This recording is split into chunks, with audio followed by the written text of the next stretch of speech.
జై శ్రీరామ్. పాతివ్రత్య ధర్మము ఒకటుంది.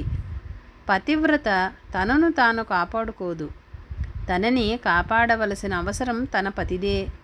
తన ధర్మము చేత ఆమె చాలా శక్తివంతమైనది. ఆమెకున్న శక్తి చేత రావణాసురుణ్ణి అప్పటికప్పుడు దగ్ధం చేయగలదు. కానీ తాను ఆ విధంగా చేస్తే రాముడికి అవమానము. ఎందుకంటే తాను రాముడి యొక్క సొత్తు అయినప్పుడు రాముడే తనను వచ్చి రక్షించుకోవాలి. తనకుగా తాను రక్షణ చేసుకునేటువంటి స్థితి భక్తికి సంబంధించి చాలా పెద్ద విషయము. ఉత్తమోత్తమ స్థితిలో ఎక్కడో ఒకటి అరా భక్తులు అలా ఉంటారు. వాళ్ళని వాళ్ళు కాపాడుకోరు. నన్ను కాపాడవలసింది వాడు, వాడిని తలుచుకోవడమే నా వంతు, అంతే తప్ప నన్ను నేను కాపాడుకుందాం, అన్నీ ఆయన చేసి పెడతాడు, ఇట్లా ఉండదు. అదే శ్రీకృష్ణుడు చెప్పిన సర్వధర్మాన పరిత్యజ్య. సులభమైన విషయము కాదు.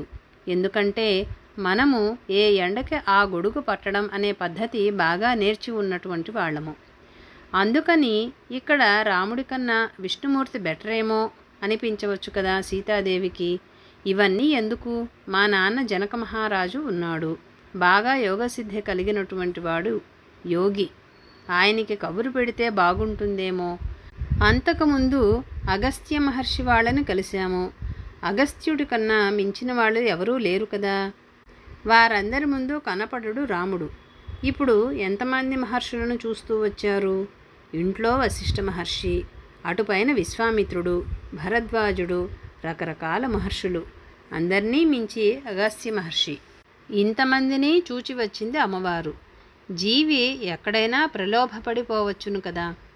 తనను తాను ఒకచోట సమర్పణ చేసుకున్న తర్వాత దాన్ని నీతి అంటారు. అది లేని చోట వ్యభిచారము అంటారు. వ్యభిచారం ఉన్న చోట దేవుడు వదిలేస్తాడు, ఇటు గురువు వదిలేస్తాడు.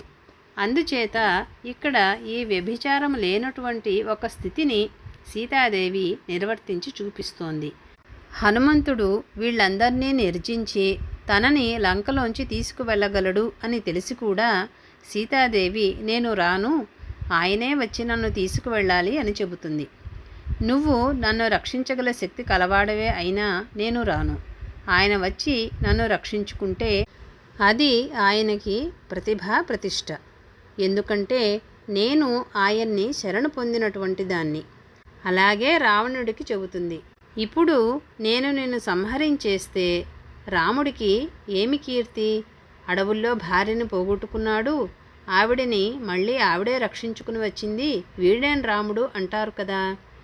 అట్లా భర్తను అంటే తను మాత్రం ఎలా బ్రతకగలదు? ఆవిడ శక్తిస్వరూపిణి. సమస్త శక్తులు తనలో ఉన్నప్పటికీ కూడా తన శక్తియుక్తులు వాడకుండా గురువునో దైవాన్నో శరణుజొచ్చటం అనేది భక్తిలో పరాకాష్ఠ. వాళ్ళు భక్తులంటే. అందుకని ఆ విధమైన భక్తిలో ఏమి జరుగుతుందో వాడే చూసుకుంటాడు, వాడే కాపాడుకుంటాడు. వాడి మీద మనకి డౌటు రాకూడదు. మనకేంటంటే రావణుడు రాముడి కన్నా చాలా బాగా కనిపిస్తాడు, ఏమీ సందేహం లేదు. ఎందుకంటే రాముడే చూచి అబ్బో అనుకుంటాడు. అదంతా బయట పటాటం, లోపల తక్కువ. లోపల అందము ఎంతమందికి తెలుస్తుంది? లోపల అందము శాశ్వతమైనది, బయట అందము తగ్గిపోయేటువంటిది కదా. బయట కనపడే మెరుగులకే లోబడిపోతుంటారు జీవులు. జై శ్రీరామ్.